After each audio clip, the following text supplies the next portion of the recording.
Capes on the Couch podcast is for entertainment purposes only. Dr. Issues is a psychiatrist, but he is not your psychiatrist and does not have knowledge of your individual situation. For any personal mental health concerns, please consult your own healthcare providers. For medical emergencies, please call 911 or the designated number in your area immediately. Remember that you are not alone and help is out there.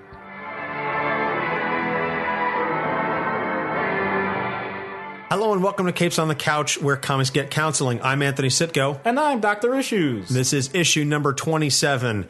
And finally, the Ra's al Ghul has come to Capes on the Couch. That was supposed to be a lot more epic than it actually was. Which really describes just about everything we do, so... Fair point. Yeah, par for the course. It was one of those things that sounded a lot better in my head. I was like, oh man, I'm going to do this awesome rock intro. It's going to be great. Ra's al Ghul, la la la la la la la la. Wow.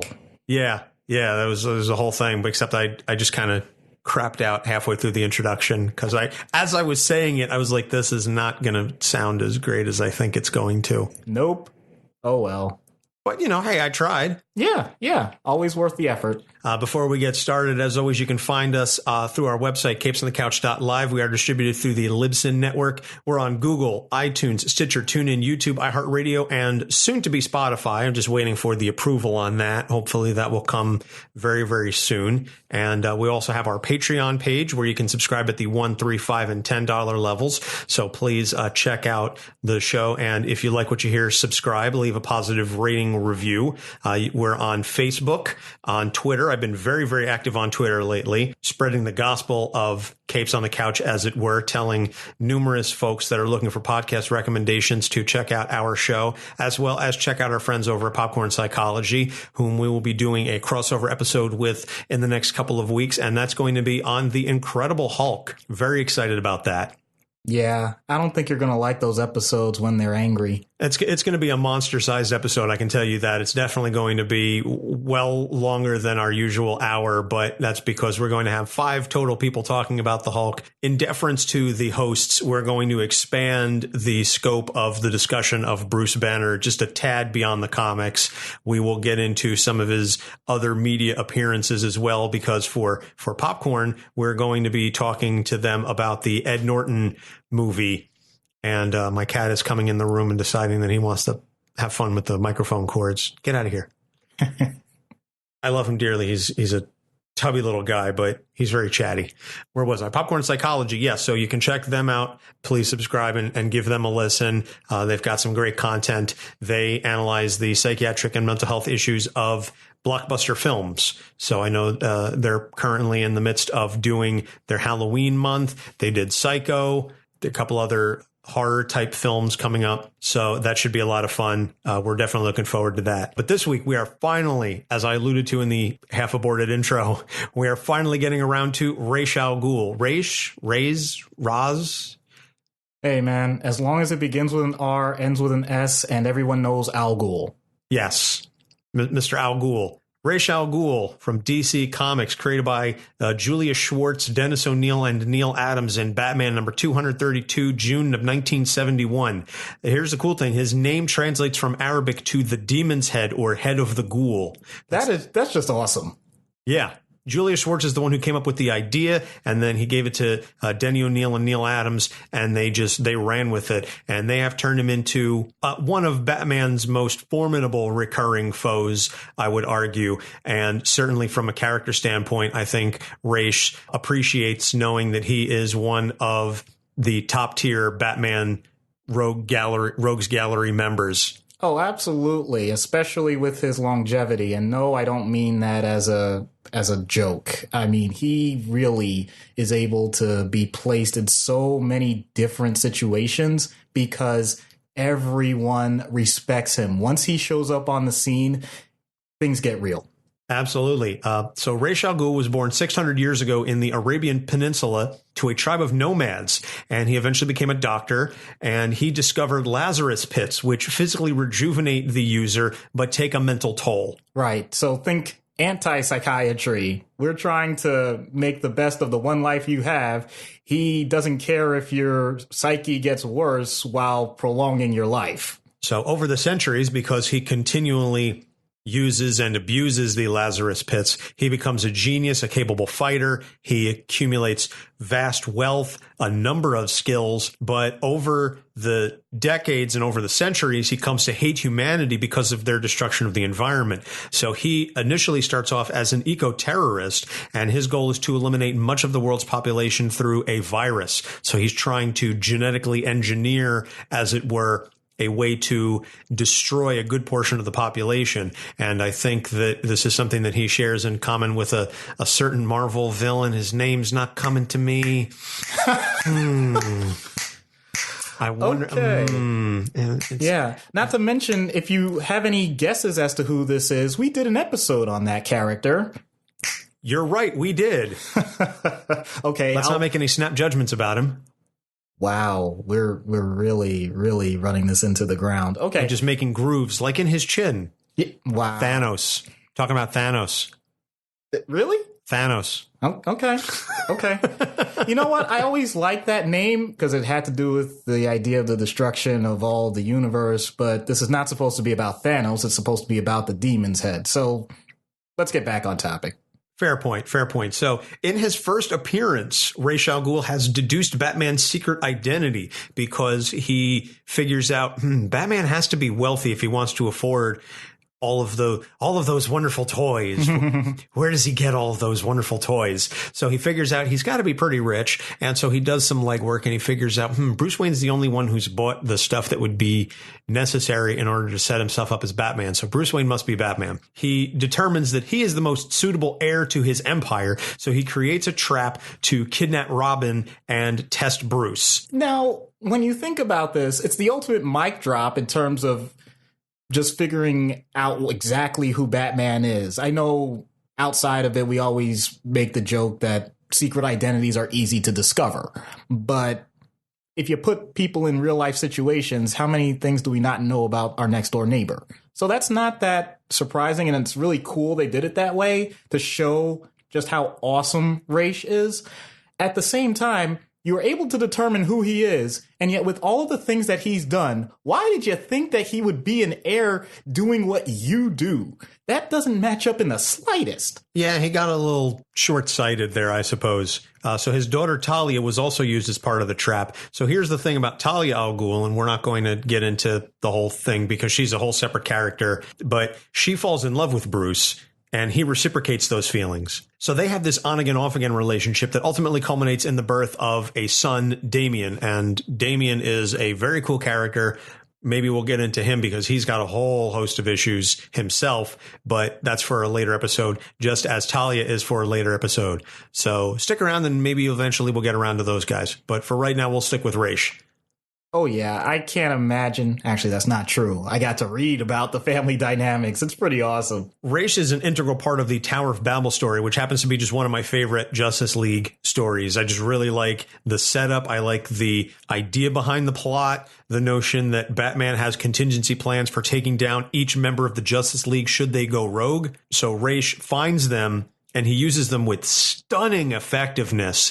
I mean, Ra's puts them all into play, and he sets Martian Manhunter on fire, and he hits the Flash with a bullet, so he continually gets these seizures. The ultimate just way that he absolutely messes with Batman, he steals the graves of his parents. He steals the corpses of Thomas and Martha Wayne, and Batman, who's the only one who would otherwise be able to figure this out, is far too distracted trying to figure out what happened to his parents, because Ra's knows if you want to hit Batman, hit him with mommy and daddy and you'll take him down. Simple as that. And so that is just a major, it's an awesome move on his part. It's a total dick move, but it's brilliant. And that shows you just how much of a mastermind Ra's al Ghul is. Yeah, he does not play fair. I mean, isn't that from The Art of War? You know, the idea is never have a fair fight. Just win it from the start. Yeah. So that storyline actually ended up being turned into an animated film, Justice League Doom, where they replaced Ra's al Ghul with Vandal Savage. and they tweaked it a little bit, but it was still fairly faithful overall to the general story. Like I said, just one of my favorite Justice League stories. Not that I have a ton. I'm certainly more of a Marvel guy than a DC guy, but of the stories that I have read, Tower of Babel, I always liked. Plus, I like the story of the original Tower of Babel from a biblical standpoint. So I like the allusion to that. Moving on to the Death and the Maiden storyline, he pits daughter versus daughter. So he manipulates Talia and his other daughter, Nyssa, into turning on Batman and a number of other heroes. Long story short, Nyssa stabs Raish to kill him. His ultimate goal was sort of effective in the sense of like almost like a Zemo, where he personally didn't benefit from it, but his ultimate goal of getting these people to turn on each other and get them, I guess, their mindset to where he wants them was ultimately effective, because really Raish ends up dying, and Batman, in fact, oversees a cremation of his body. But Talia and Nyssa take over the League of Assassins, or the League of Shadows. I forget which one it is at that point. It's okay. But they see his side.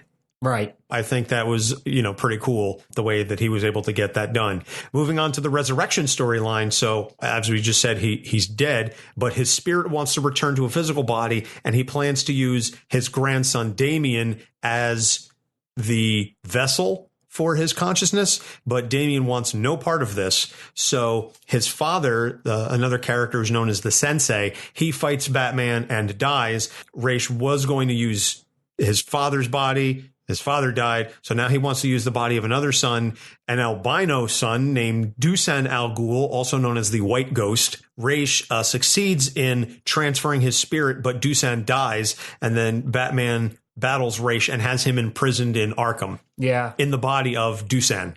Right. I'm not so sure about Dusan, but I can tell you that we could probably eke out an episode about Sensei. There are a few comic issues, that go into his backstory as well.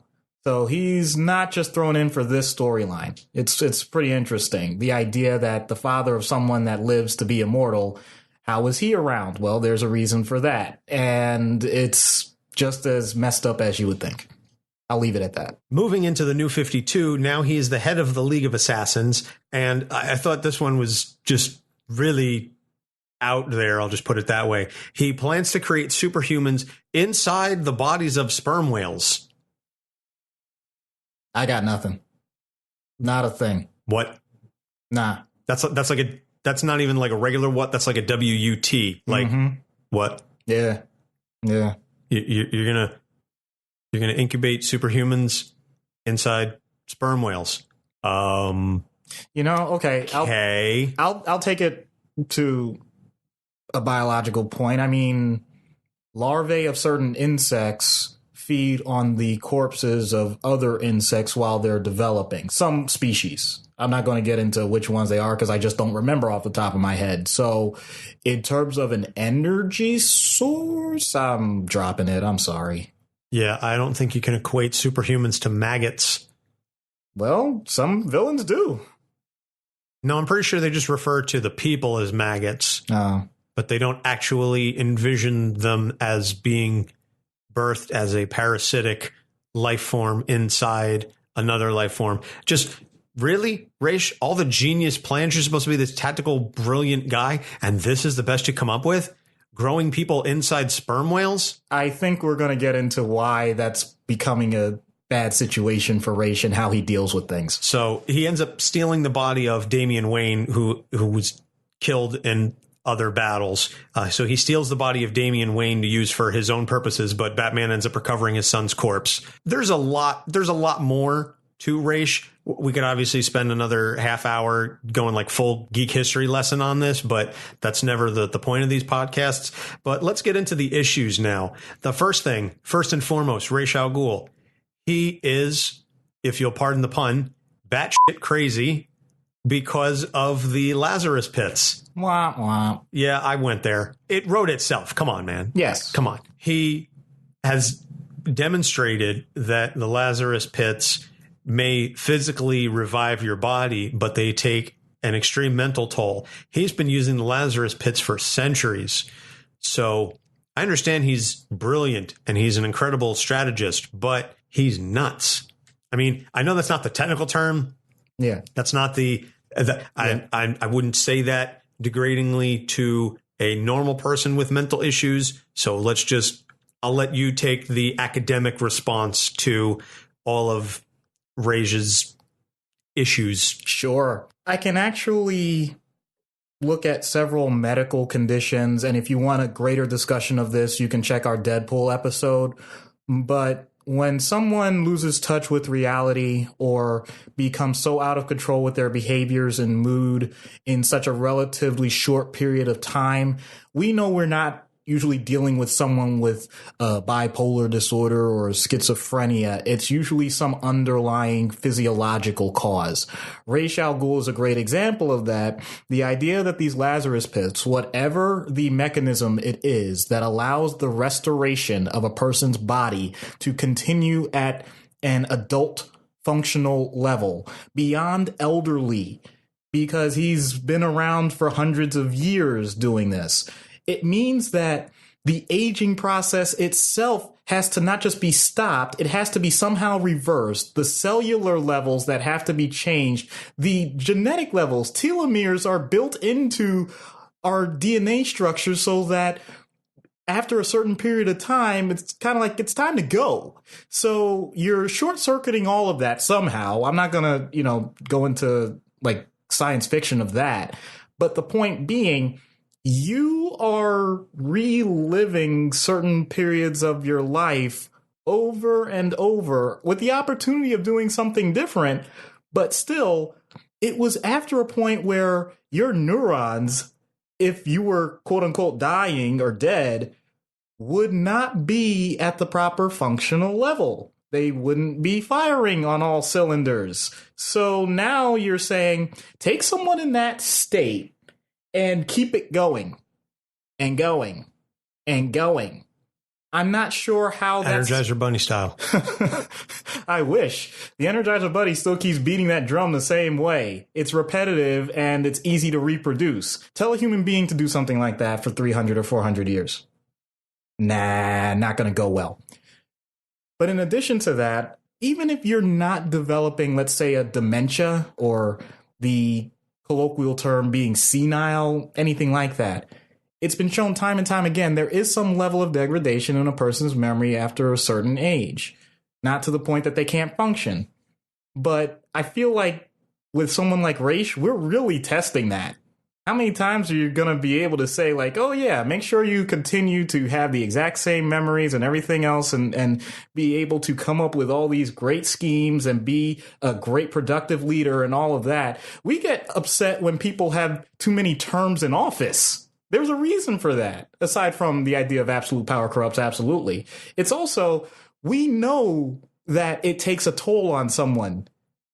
Have you actually looked at what presidents look like before and after their terms in the United States?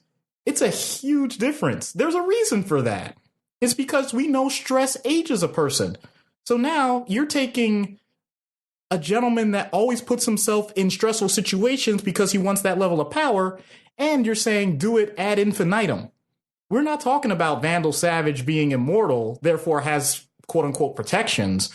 We're talking about someone that keeps breaking down and found a way to basically patch himself up over and over again. It's not going to work. I'm sorry. The other part about having major physiological changes, if you've ever had someone in your family have a stroke and you notice that they recover, many people recover almost 100%. It's great when it happens until the next stroke happens. I haven't seen someone come back 100% from 2 strokes. Or 3, or however many they have. It's a downward, not a spiral, actually. It's more like a staircase. And if you actually ask someone, how can you tell something is vascular dementia, meaning their blood vessels are causing the problems that lead to their mental degradation? It's called a stepwise pattern because each event lowers the bar. So I think that's what's going on with someone like Ra's al Ghul. It's great that he's able to get the experience to kind of make up for those situations, but in the long run, it's just going down. Well, My great uncle had a stroke, just the one, but it definitely had a detrimental impact because he was paralyzed on his one side for like a decade afterwards until he finally passed. And that was just the one stroke. So to your point that, yes, you go through something once, you can recover. You really are testing the odds the more you do it. And if he's been doing this for centuries, and again, I know it's comic books, but there is still some basis in physiological reality that repeated trauma, dare I say, because it's a traumatic event, or at least as it's been depicted in the media. It's not just, oh, I'm just going to go take a dip in the pool and come out and be fine. Revival via Lazarus Pit is a horrific ordeal. And to go through that repeatedly, I think just the physical act of going in and coming out of the Lazarus Pit is traumatic on the brain. Never mind whatever physical actual impacts it would have on your brain. Just the emotional stress and impact of going through the Lazarus Pits could change a person. And again, Ra's has done this dozens of times, hundreds of times. Yeah. We don't know how many times. We know about 600 years worth, but so that's something to consider. Right. Not to mention that he's always putting himself in harm's way. How many injuries that in theory for a younger man wouldn't be fatal, but you do that to someone that's elderly, it's a huge risk. We know that dealing with elderly patients. They're incredibly sensitive to outside stimuli. So he has to do that every time. Not to mention the idea, how often do you then have to worry about once you get past that initial threshold of when you are going to die and doing this again? Is it something that almost becomes exponential in terms of the need? I don't know. I'm just hypothesizing here, people. That's fascinating to me, and I don't think it's something that people in general want to experience. If anything, the opposite has happened in our society as a whole. Yes, we want people to hold on. We want people to live as long as they can, but we want them to have a good quality of life. If someone said to you, oh yeah, we can keep them alive, but they're going to be absolutely insane for a period of time and things are not going to automatically get better for them, I don't know many people that are going to sign up for that. I was just thinking along the terms of repeatedly introducing yourself or repeatedly exposing yourself to the risk of trauma and danger. Right. Some people do that. How many Tough Mudders have I done? And I'm still here. I don't know what condition I'm in.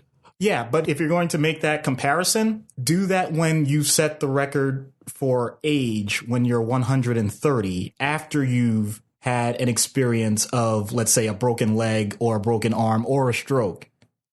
Tell me you're going to do that at that point. Now we're talking the level of Ra's al Ghul. Duly noted. So the second thing we're going to discuss is this betrayal of everyone he's ever worked with. Ra's has stabbed his children in the back, sometimes literally. Over the centuries, he's turned on how many people that he's tried to work with. So this has left him very much in a position where he's lonely, dare I say. And I understand that he's in charge of the League of Shadows or the League of Assassins, and he's constantly setting up these organizations, Demon, again, League of Shadows, what have you, to take control and to run things. But those people are falling in line because of fear or money or power. It's certainly not out of any loyalty to Ra's. That, I think, has an impact. And that's something that I don't know that we see discussed all that often in comics. The notion of these villains, particularly, it's almost entirely villains who repeatedly lie and cheat and betray and backstab those closest to them. You can only go through that so many times before people go, you know what? That's it. I'm out. So his own family has left him and they've come back, I think, more due to proximity to power than anything else. But certainly I don't think it's out of familial bond. What can you tell us about that and what that does to someone's psyche? It's amazing that Ra's has had as many accomplishments as he has, because in a weird way, I'll give a compliment that he must be an overwhelming presence. He must be singular of focus, because humans in general are very social creatures. And in the way he's portrayed, he usually does have a certain charm to him initially. But I think I said something similar with the governor. He does it more to soften the blow for whatever it is that comes next. he's not looking at it from the standpoint of, I want to develop a positive, healthy relationship with you. It's, I'm glad that I greased the wheels so that we can move forward with my plans to decimate the earth of humanity. That's not, first of all, that goal in and of itself is not going to get as many people on board. Second of all, you're going to really have to make it worth their while outside of anything that you think is important. So, yeah, he really doesn't get the idea that if he wanted to have a more productive system, he could, and I don't mean this in the generic be nice, he could recognize the value of having a loving relationship. I'm not denying that he, and I'm using air quotes right now, loves his daughter. I think Raish would even identify it as he recognizes he has to have a biological affection for someone that is his offspring. It's that calculated. It has nothing to do with the idea that he wants what's best for her. He wants her to agree with what's best for her in his own mind. And in life, I don't think we get that much. It's nice when our kids want to do what we want to do. It's nice when our kids want to follow in our footsteps. But it's rare to have that 100% lockstep. And most of humanity is able to accept that. Raish? Not so much. So it becomes a situation where it's literally join me or die. And he doesn't care what the connection is. If you're on board with him, he'll go along with it. If you have positive attributes, he'll acknowledge it. Detective to Batman, or wanting an heir or wanting someone to pick up the mantle. But if it's not there, he basically says, okay, never mind. It's all good. I got this. And the audacity to say, I got this no matter what, and I'm willing to just keep living no matter what, and I'm willing to harm everyone no matter what, that's difficult to combat. That's difficult to relate to on any level, whether you're a villain or a hero. I was going to just bring it back to the notion that of talking about children, and we like when they do what we want them to do. But your point that society has accepted that that doesn't happen, I think, is very key to that. We understand collectively that children are independent beings and will eventually grow to become independent beings. I think that's just a societal norm. Raish doesn't want that. He wants unthinking followers. And it surprises me that in the DC universe, and of course, this is nothing that we could ever hope to or want to do in real life, but in the DC universe, he's certainly capable of creating automatons or just people that are willing to carry out his goals. Why he feels the need to perpetually force this upon his progeny, whether it's his daughters or his son or other people, why he doesn't just get an army of clones to do his bidding or to brainwash people. Certainly someone with Raish's status and assets and wealth and power and all the things that he's accumulated over centuries, much like Vandal Savage, why he doesn't just create an army of automatons or robots or clones or whatever to do his bidding. What is it specifically about the fact that he keeps coming back to his children? That's an excellent question. Wow. I like to think I ask good questions every once in a while. Right, but usually I can come up with something fairly quickly. In this case, I definitely have to ponder that a bit. Okay, I'm not saying that Raish is not human. He still has those traits. It's just incredibly utilitarian of him towards humanity. In other words, I think he likes the idea of having a dynasty. He likes the idea that he's able to live on. And maybe he's still holding on to a part of him that thought that that was going to happen perfectly with his offspring. And the fact that it hasn't, in a weird way, allows him to move on. I hesitate to say it that way because there's no such thing as moving on from the next generation. They're the ones that are supposed to continue no matter what. It's going to happen regardless of if he wants it to or not. He hasn't come to that inevitability. He is still stuck with the idea that if people follow what I do, we can have an ideal world with everyone having their own unique presentations. Does that make sense? No, it doesn't. It does not. But it doesn't have to, because he doesn't have to explain himself to anyone. He doesn't need someone to point out basically the holes in his logic. He's running the show from the start, and heaven forbid someone actually tries to point out flaws, tries to point out his blind spots, because they're going to be cut down. And I don't mean that metaphorically. Well, I think that actually the last part of that ties very well into the next issue that we're going to discuss, where you talk about the fact that he's not able to let go and he's not able to allow the next generation to take control and move forward. As we've talked before we started recording, you said that Ra's al Ghul has one of the worst cases of nostalgia bias in comics that you've ever seen. I'm just going to let you elaborate on that. Sure.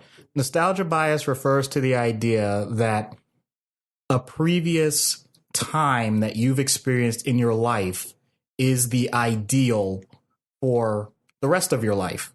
It's not just saying, hey, I remember that party I went to. That was cool. It's the 80s are the single greatest decade, and everything that society accomplished during that time should be the way things always remain. There's a pretty big difference there. You can enjoy previous parts of your life. You can enjoy previous experiences.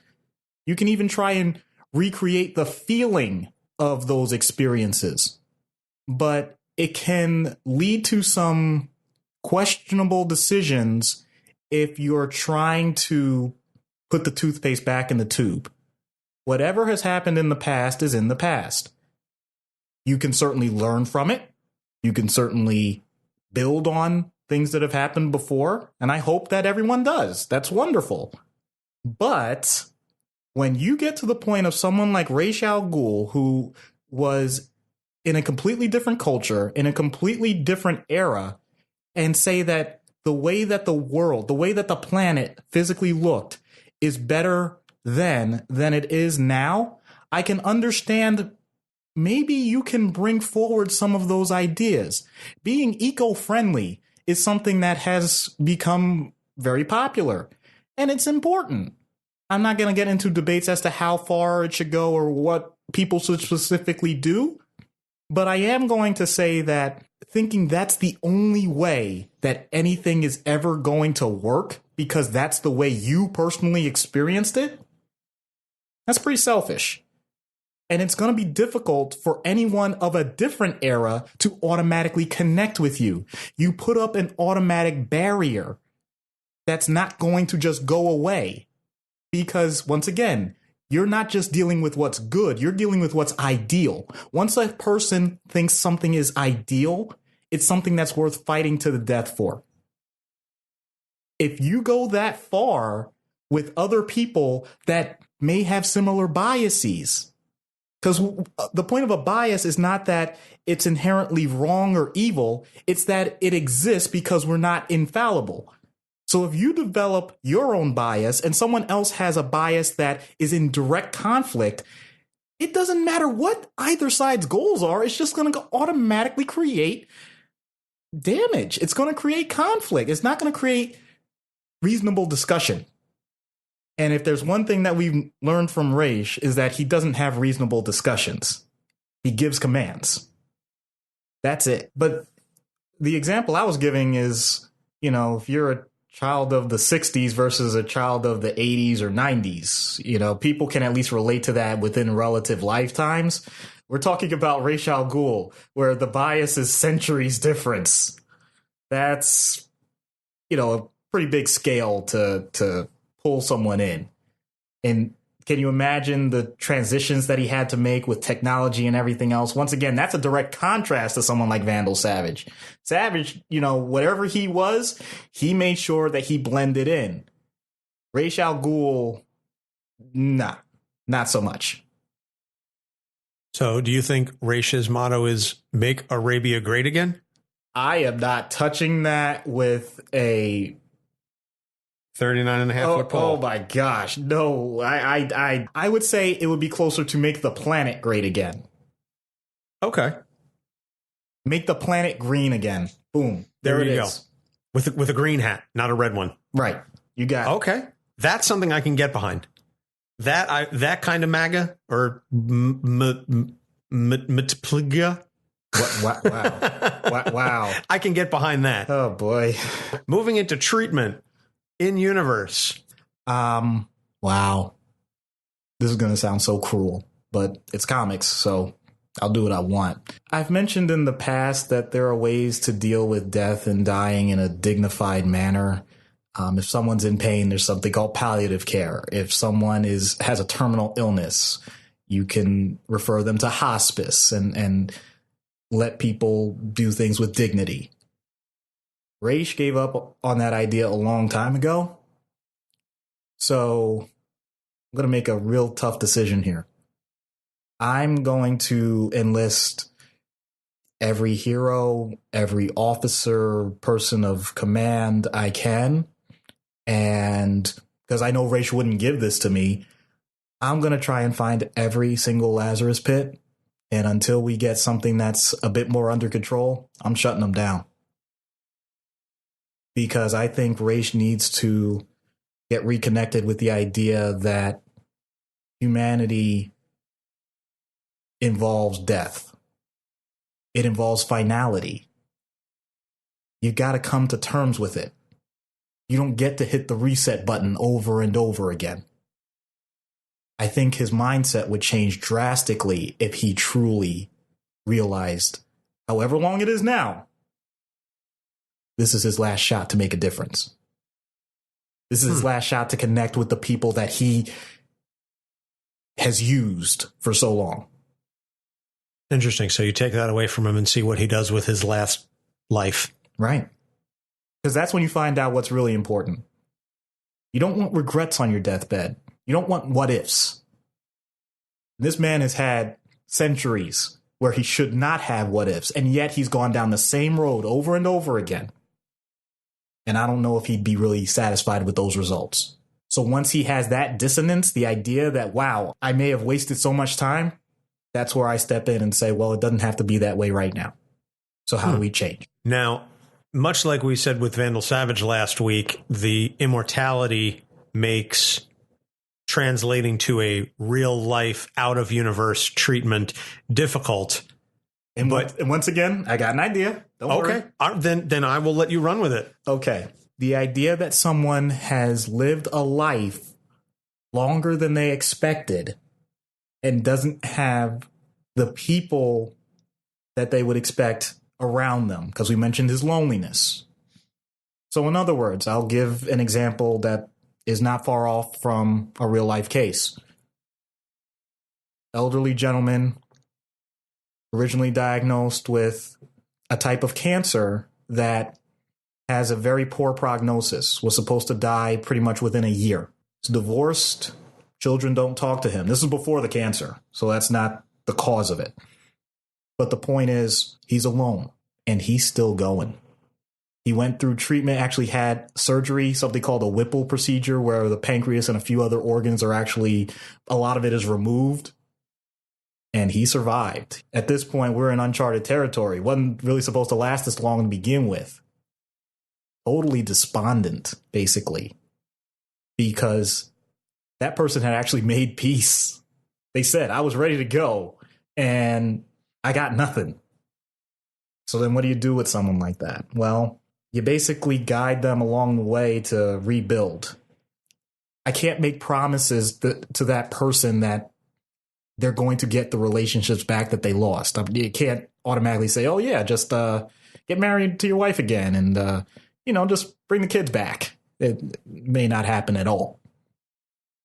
but you do your best to learn from their previous experiences. What did they enjoy? What were their goals? Because usually diagnoses of certain types of cancer, in this case, I was talking about pancreatic cancer, they hit you hard because you were doing so much with your life at the time, and they just stop you dead in your tracks. No pun intended.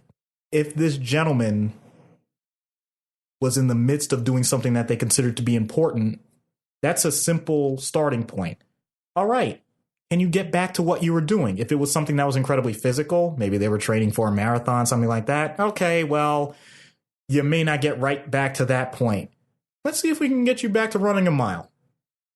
Work with the small goals and other interests. You're once again, and I know I've mentioned this in other episodes, becoming a surrogate. You're representing the types of relationships that this person may be able to still have in their lives if they give themselves the opportunity. Depending on their age, it may be more difficult. I mean, with children, it's really simple. You tell them they're going back to school, they have the opportunity to make plenty of friends. If someone's in the midst of their working career, they can have work-related colleagues. If someone is more on the elderly side and their cohort is actually shrinking because the people around them are also dying, that can be a bit of an issue too. But it also stems back to what I think can be a positive with nostalgia bias. I mentioned the previous episode. When it comes to history, you can learn from it. Otherwise, you're doomed to repeat it. Well, maybe the next generation doesn't have to be doomed to repeat it if you're able to teach it. If you're able to explain how your experiences in the past relate to today so that they can make better decisions. Or if you made good decisions in the past, you can explain what your process was, because processes often just need a slight tweaking to work in the future. So giving a person a goal, even if people are complete strangers, but if you have knowledge to give, that's always valuable. And if you can help the person adapt to an unexpected situation at a late age, that can be one of the most rewarding feelings anyone can have as a therapist. Fantastic. And that also, I think, not only goes to the therapist, but also to teachers just in general.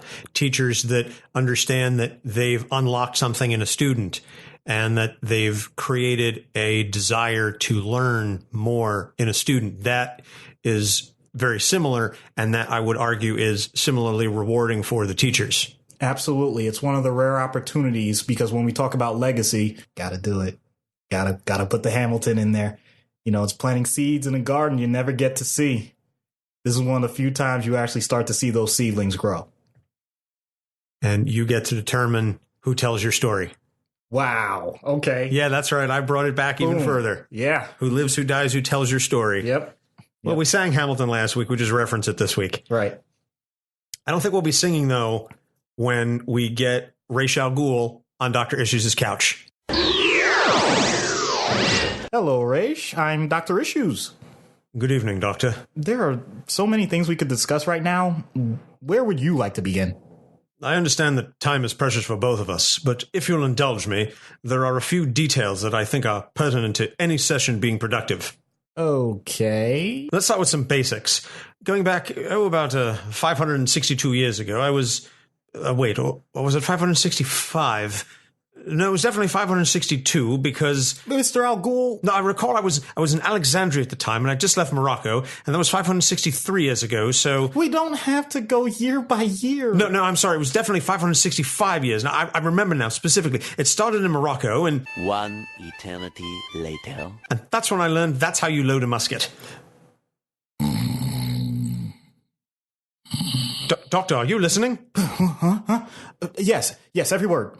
Anyway, where was I? Okay, so with all of your experiences, you seem to have an axe to grind with the direction society has taken, so much so that you prolong your life to fight every step of the way. Is that really the best path for you? If others shared my vision and zeal for correcting the course of humanity, I wouldn't have to keep returning. Sadly, no one else will carry my mantle except for my daughters, And even then, only when it suits them. That path will evolve over time by your hand or others. Is it not the great lie that is spread, though, that one person can in fact change the world? Is that not what we tell our children, our grandchildren? How can I perpetuate that falsehood if I do not do my part in upholding it? You see, Doctor, I am one of the only, if not the only person, who sees through the facade, and I'm doing my best to expose the truth. Humanity is doomed as it stands currently. I'm willing to do what is necessary to save us all, because I alone possess the fortitude to make the sacrifices.